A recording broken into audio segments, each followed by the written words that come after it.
नूरपुर नाम का एक छोटा सादा सा गांव था, पहाड़ों के दरमियान बसा हुआ। सुबह सुबह मस्जिद की अजान पूरे गांव को जगा देती थी। इसी गांव में एक गरीब मजदूर रईस रहता था। उसकी बीवी जोया और 3 बच्चे, सद्दाम, हूरा और सबसे छोटा अय्यान। जोया नेक दिल और सब्र वाली औरत थी। घर चलाती, बच्चों को दीन सिखाती और हमेशा अल्लाह का शुक्र अदा करती। सद्दाम खेतों में बाप का हाथ बंटाता, हूरा घर के काम करती और बच्चों को कुरान सिखाती, जबकि अय्यान 10 साल का मासूम और प्यारा बच्चा जोया की गोद का लाल था। लेकिन रईस के दिल में अय्यान के लिए नफरत भरी रहती। उसकी सोच थी, एक और बच्चा, एक और बोझ। जोया समझाती, हर बच्चा अल्लाह की अमानत है, लेकिन रईस का दिल नहीं मानता। रातों को वो सोचता, अगर अय्यान को शहर ले जाकर बेच दूं, कुछ सिक्के मिलेंगे और खर्चा हल्का हो जाएगा। उसने ये फैसला घर वालों से छुपा कर लिया। एक दिन फजर के बाद रईस ने कहा, जोया, मैं अय्यान को रूहाबाद शहर घुमाने ले जा रहा हूँ। जोया का दिल कांप गया। उसने पूछा, सिर्फ उसे क्यों? सद्दाम और हूरा को भी ले जाओ। रईस गुस्से से बोला, खेतों में काम है, बस अय्यान जाएगा। जोया समझ ना पाई, पर बेटे को तैयार किया। उसके बैग में रोटी, पानी और एक छोटी कुरान रखी। उसे सीने से लगाया। बेटा, नमाज पढ़ना और दुआ करना, जल्दी लौट आना। अय्यान खुश था। उसे लगा शहर में मेले, रोशनियां और मिठाइयां होंगी। रूहाबाद का बाजार, शहर बड़ा और रोशन था। अय्यान की आंखों में चमक थी, लेकिन रईस उसे एक दुकान के पास बैठाकर बोला, यहीं रुकना, मैं आता हूँ, हिलना मत। फिर वो सीधा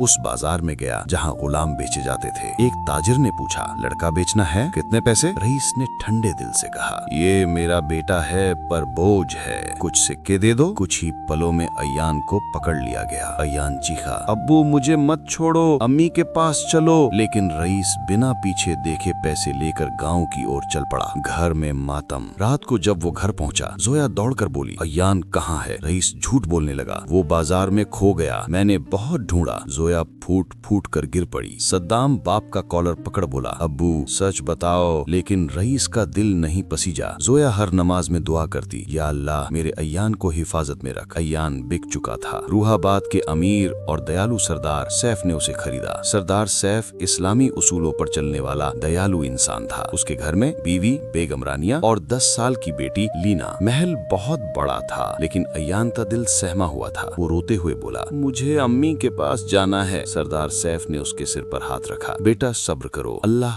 सब देख रहा है। लेकिन बेगम रानिया ने मुंह बनाया, ये सिर्फ काम करेगा, इसे बेटा मत समझना। लीना ने कठोर आवाज में कहा, गुलाम मेरा पानी लाओ। अय्यान चुपचाप पानी ले आया। उसी दिन से उसकी नई कठिन जिंदगी शुरू हुई। महल की सख्ती, सुबह अजान के साथ उठना, फर्श की सफाई, बाग में पानी देना, रसोई में बर्तन धोना और हर वक्त लीना का जुल्म। गुलाम जल्दी कर, ये क्यों टूट गया? कमरा साफ कर। एक बार उससे पानी का गिलास गलती से गिर गया। लीना ने थप्पड़ मार दिया, निकम्मे गुलाम। अय्यान चुप रहा। मस्जिद में जाकर सजदे में गिर पड़ा, या अल्लाह मुझे सब्र दे। सरदार सैफ ने जब सुना तो लीना को डांटा। इस्लाम में गुलाम पर जुल्म हराम है। लेकिन लीना का दिल पूरी तरह नरम नहीं हुआ। अय्यान की मेहनत, धीरे धीरे अय्यान ने काम सीख लिए। उसकी ईमानदारी देखकर सरदार ने कहा, अब से तू मेरे कारोबार में मदद करेगा। अय्यान बाजार जाने लगा, तौल मोल सीखने लगा, पैसे गिनने लगा। शहर के ताजिर कहते, ये लड़का बहुत सच्चा है, दिल का साफ है। 12 की उम्र में वो पूरे घर का भरोसेमंद बन गया। लेकिन लीना उसे जलने लगी। वो सोचती, पापा इसे क्यों पसंद करते हैं? उसने चाल चली, नकद पैसे चुराकर अपने कमरे में छुपा दिए और माँ से शिकायत की, अय्यान ने चोरी की है। घर में हलचल मच गई। सच का सामना। सरदार सैफ ने तहकीक की, हिसाब देखा, नौकरों से पूछा और पैसा लीना के कमरे से मिला। वो गुस्से से बोला, लीना झूठ बोलना गुनाह है, जुल्म और बड़े गुनाह हैं। लीना रो पड़ी, लेकिन मन में जलन बाकी रही। अय्यान का सब्र और दुआ। वो देर रात तहज्जुद पढ़ता, आंगन में बैठकर रोता, या अल्लाह मेरी अम्मी को सुकून दे, मेरे भाई बहन की हिफाजत कर और मुझे आजादी दे। वो अपनी माँ को याद करता, कुरान पढ़ाती हुई, गले लगाते हुए और उसका नाम पुकारते हुए। लीना का जुल्म बढ़ता गया। कभी खाने में नमक डाल देती, कभी उसके कपड़े छुपा देती, कभी कहती, तू कभी आजाद नहीं हो सकता। सरदार सैफ बार बार समझाता, इस्लाम में सब बराबर हैं, अमीर गरीब गुलाम आजाद। लेकिन लीना नहीं मानती थी। अय्यान की पहचान बनती गई। 15 की उम्र में वो सरदार सैफ का दाया हाथ बन चुका था। लोग कहते, ये बच्चा गुलाम नहीं, जैसे सरदार सैफ का बेटा है। उसकी ईमानदारी की मिसालें दी जाती। एक ताजिर ने पूछा, तू झूठ बोलने से इतना क्यों डरता है? अय्यान ने मुस्कुराकर कहा, मेरी अम्मी ने सिखाया है कि अल्लाह हर धोखे का हिसाब लेगा। ताजिर उसकी बात सुनकर शर्मिंदा हो गया।